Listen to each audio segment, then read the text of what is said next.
Mga kapatid, taon-taon nating naririnig ang allocables at non-allocables sa national budget. Pero hanggang ngayon, hindi ito maipaliwanag ng malinaw sa taumbayan.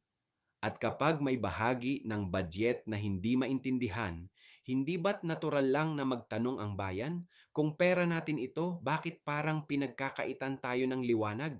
Dito nagmumula ang discretion, favoritism at pag-abuso. Tahimik naman ang mga nasa kapangyarihan, pero malinaw ang tanong, kung tunay na tapat ang proseso, bakit hindi nila kayang ipakita ang bawat sentimo? Mga kapatid, ang pera ng bayan ay hindi dapat naliligaw sa dilim. Ang tunay na paglilingkod ay ang pagharap sa katotohanan, hindi ang pagtatago sa likod ng jargon o teknikalidad. Ako si Padre Jesse Galilea, may pusong Pinoy, kasama mo sa pananalig at pakikibakang panlipunan. Hanggang sa muli mga kapatid,